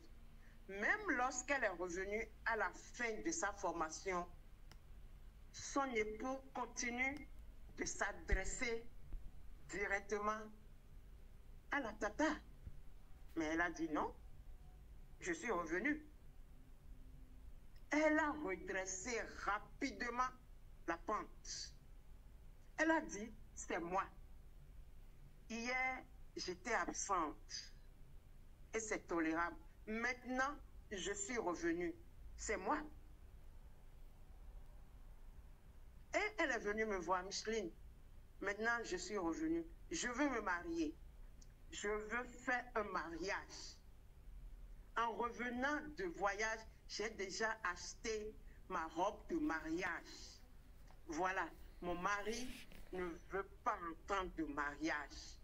J'ai dit, écoute, vois-tu déjà mariée? Et elle dit, elle précise, et je veux que le jour de notre mariage, mon mari porte un nœud papillon. Il déteste le nœud papillon, mais c'est ça que je veux. Et il sera à côté de moi avec nœud papillon. Et cette photo-là, c'est cette photo-là que je veux avec nœud papillon. J'ai dit, oh, tu l'as déjà. Tu l'as déjà. En ce moment, j'étais en poste. Je travaillais encore et j'avais un crucifix dans mon bureau. Et je lui ai dit, regarde, le crucifix là est en train de sourire. Elle dit, ah, j'ai dit oui. Il nous sourit et il te sourit. Il dit que tes désirs là sont des ordres. Et c'est comme ça exactement que ton mari va s'habiller avec nœud papillon. Et il me... C'est ça. J'ai dit, c'est comme ça, ça va se passer. Ton mari va s'habiller. Dis-lui que nous irons au mariage. Et que c'est toi-même qui iras même choisir le nœud papillon que tu veux et tout son habillement. Et ça s'est passé exactement comme ça, je vous assure. Ces photos sont encore avec moi ici. Elle n'a pas tout pris parce qu'elle est venue avec la totale. Et on a sélectionné les photos qu'elle voulait. Le reste se trouve encore avec moi jusqu'à aujourd'hui. Donc, tout dépend de notre priorité. Et je l'ai écrit aujourd'hui, de mettre notre pensée sur ce que nous voulons, sur la solution, un point bas, ça va se réaliser. Donc, elle a satisfait ses rêves de continuer ses études. Aujourd'hui, elle est directrice à l'université. Elle a satisfait son rêve en sacrifiant sa famille. Elle a mis des gens là. Et tout s'est bien passé. Son garçon a bien grandi en son absence. Elle est revenue retrouver son foyer debout. Elle veut se marier. Elle a fait son mariage. Elle veut que son mari s'habille en une façon donnée. Le mari s'est habillé en cette façon donnée. Donc, tout est possible. Il suffit de mettre notre pensée là où nous voulons être. Et ça arrive. Merci. Mettre notre pensée là où nous voulons être. Tout est possible. Tout ce que nous voulons existe déjà. Tout. Merci à toi. Sans exception. La seule limite est de notre côté. La seule limite dépend de nous. Sinon, tout, sans exception. Tout. Et oui, puisque nous avons pensé à la chose, c'est que ça existe déjà.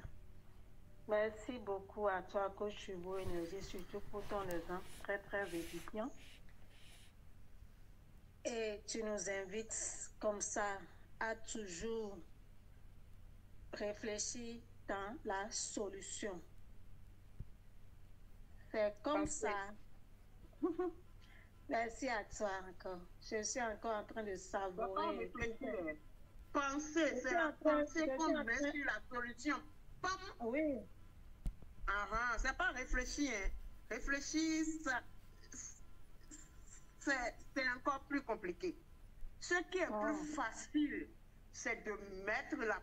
Comment un bébé, et on laisse pour des études de 5 ans. Et le mari est resté blablabla, sans aller faire quelque chose dehors. En tout cas, jusqu'à aujourd'hui, elle est rentrée depuis. Tout est en bon ordre. Merci Parce que ta pensée, sa pensée est restée que son ménage reste debout jusqu'à ce qu'elle finisse ses études. Et c'est le plus important.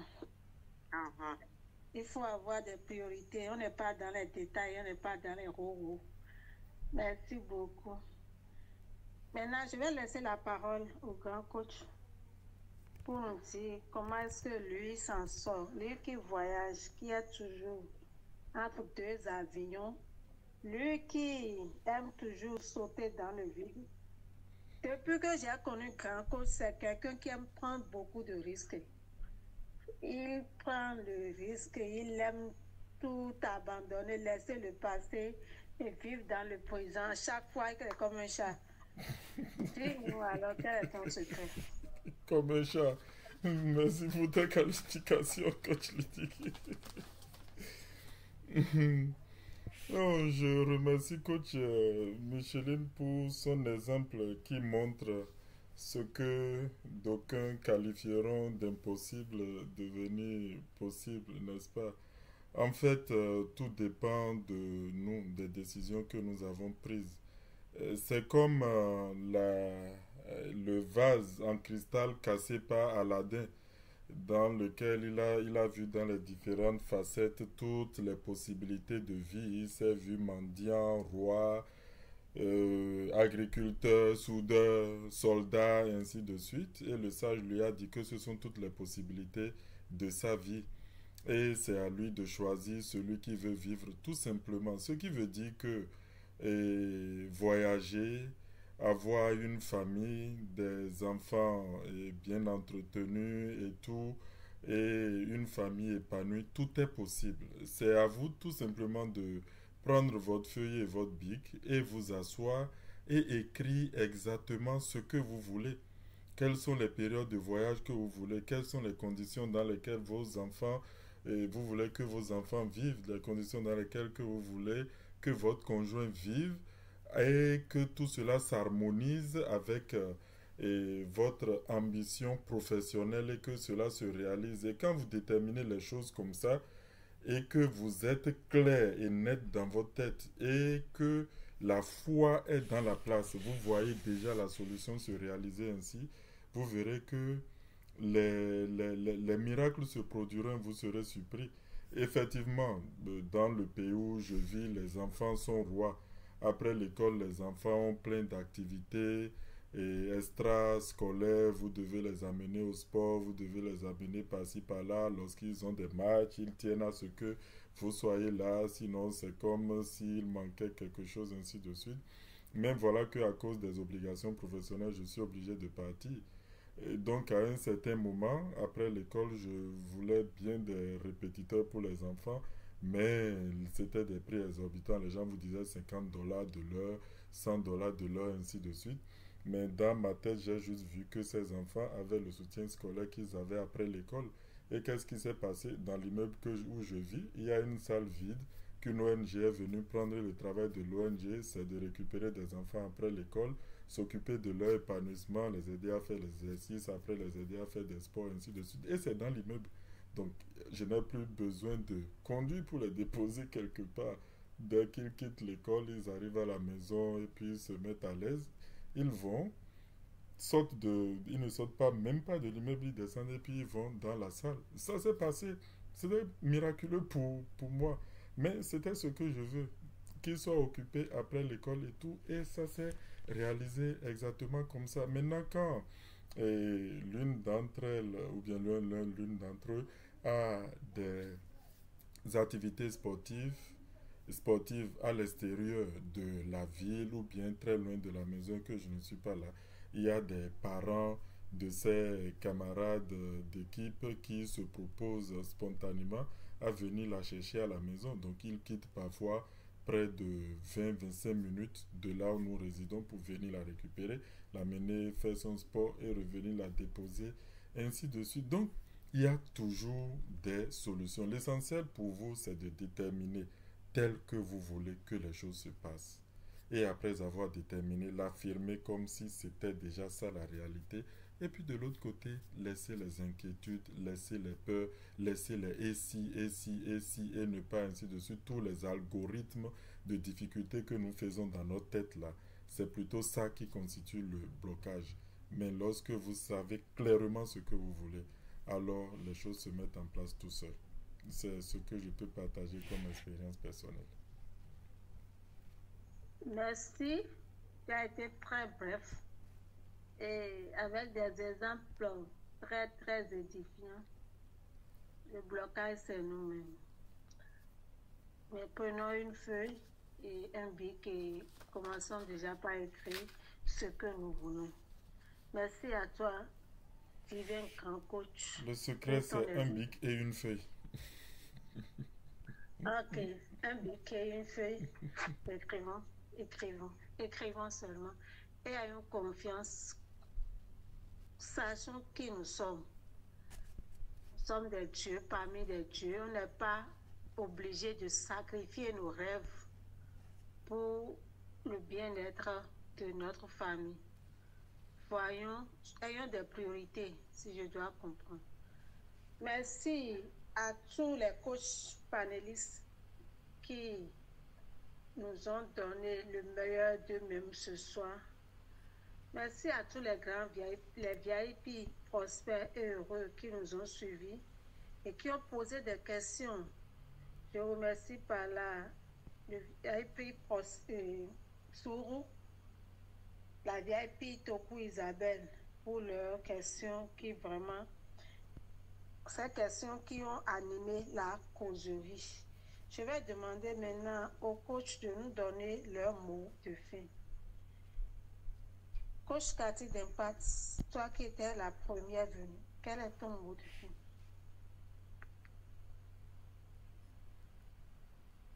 Merci beaucoup à toi, adorable coach d'amour, pour l'animation. Merci à tous les coachs pour leur importante, je vais dire, enseignement.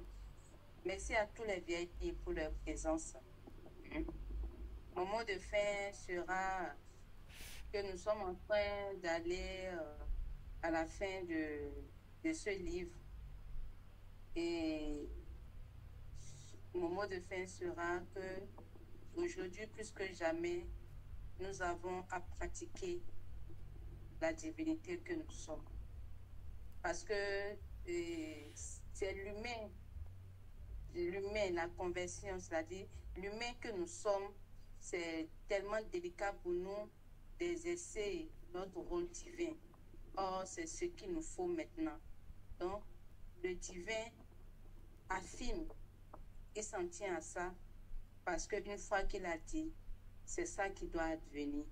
C'est la loi. Merci. C'est vraiment la loi. Merci à toi, coach Cathy d'Impact, pour ton exercice du pouvoir de la parole tout au long de cette belle causerie. Je vais laisser maintenant la parole à coach Jérôme, notre merveilleuse coach de toutes les grâces, pour nous donner son mot de fin. Coach Jérôme, tu as la parole. Merci beaucoup. Merci, mon admirable coach d'amour. Merci.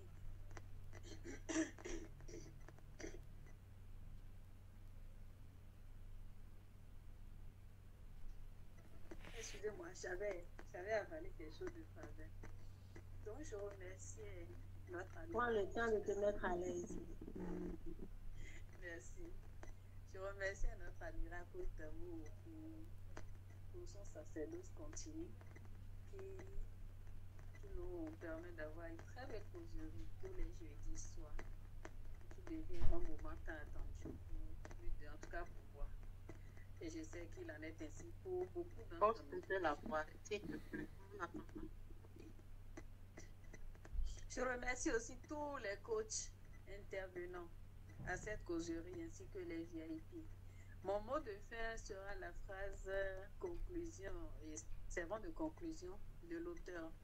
Il a dit que le seul service que nous pouvons rendre à Dieu est de tirer le maximum de nous-mêmes afin que Dieu puisse vivre en nous au maximum de nos possibilités.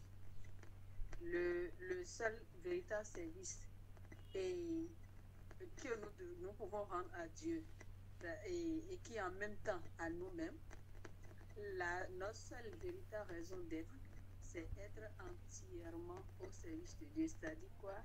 Être entièrement le déploiement de Dieu et en vivant pleinement et au mieux cette expression de l'être réel que nous sommes, en vivant au mieux notre parfaite identité d'enfant de Dieu. Et cela nous est possible. Dieu lui-même est notre soutien. Nous en sommes juste un ou des canaux, comme je l'ai dit dans mes prises de parole antérieures. Soyons justes des êtres divins, soyons juste des écoulements de Dieu, soyons juste des expressions de Dieu en tout ce que nous faisons et vivons pleinement et consciemment en Dieu, par Dieu et pour Dieu. Merci. Soyons l'expression de Dieu en tout ce que nous faisons. Si je dois retenir quelque chose sur mon statut ce soir, c'est ça. Soyons l'expression de Dieu en tout ce que nous faisons. Merci à toi, Coach Chéronie. Coach Tubo Énergie, notre reine mère, pour son mot de fin. Tapis rouge. Merci beaucoup, adorable coach Letty d'amour. Merci à tous les coachs pour la manifestation de leur divinité ce soir.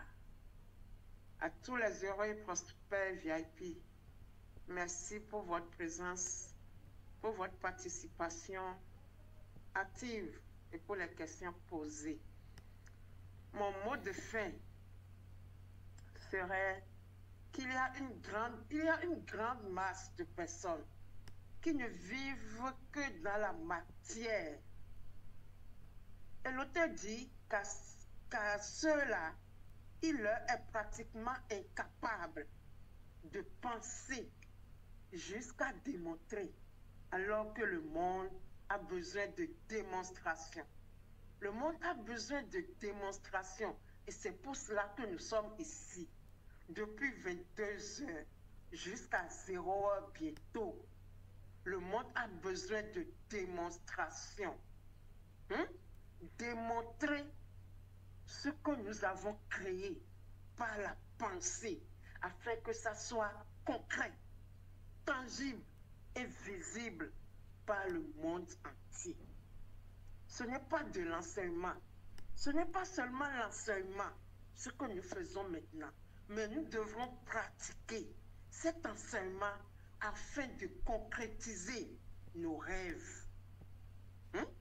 Donc, il nous faut nécessairement, c'est notre mission d'ailleurs, notre mission c'est de démontrer par des actes concrets qui nous sommes. Et c'est notre devoir. En démontrant notre identité, nous démontrons qui nous sommes. C'est notre devoir. Démontrons qui nous sommes. Je nous en prie. Merci. Merci à toi de démontrer qui tu es. Nous avons le devoir, la responsabilité de démontrer que nous sommes des êtres divins. Nous sommes des êtres d'amour. Nous sommes créés à l'image et à la ressemblance de Dieu et nous sommes appelés à agir comme Dieu. Merci à toi, Coach Tubo Énergie, pour ton exercice du pouvoir de la parole tout au long de la causerie de ce soir. Je vais laisser le grand coach, le divin grand coach, nous donner son mot de fin. Grand coach. Le mot de fin, presque tout a déjà été dit. Vivons notre divinité, tout simplement, c'est le meilleur moyen de servir Dieu. Ce n'est pas courir à gauche, à droite, dormir dans les églises, balayer l'église, nettoyer les bancs et chanter à la gloire de Dieu du matin au soir. Ça n'a rien à voir avec le service de Dieu. Le service de Dieu, c'est avoir la foi en notre capacité à nous guérir, en notre capacité à assister les autres lorsqu'ils ont besoin de nous. C'est démontrer l'abondance, c'est démontrer la santé, c'est démontrer l'harmonie, la richesse et toutes les choses positives possibles dans notre vie. Et c'est ça qui fait la grandeur et c'est ce qui attirera les autres vers nous pour nous demander mais que faisons-nous? Mais être au service de la divinité ne consiste pas à établir un hôtel et un temple quelque part et à réunir les hommes autour avec plein de principes et de directives sur comment être au service de Dieu, comment plaire à Dieu, comment acheter le paradis, ainsi de suite. Ça n'a rien à voir. Donc, je suis vraiment heureux d'avoir participé à cette causerie ce soir. Merci à tous les coachs et merci à tous les VIP présents. Merci à toi, coach Lydie, en particulier pour l'animation. Merci beaucoup, je sais. C'est un plaisir pour nous de vous servir. Un grand merci à tous les VIP prospères et heureux, à tous les coachs panélistes. Et il est 01 minute et je vous dis à jeudi prochain. Bisous, bisous.